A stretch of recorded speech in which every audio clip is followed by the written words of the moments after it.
বলছিল যে বাঘ তারপর ওকে খাওয়ার চেষ্টা করতেছিল। তখন বাঘ ভাবলো যে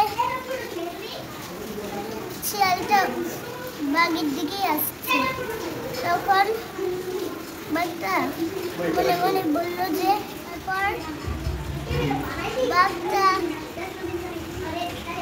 তারপর বাঘটা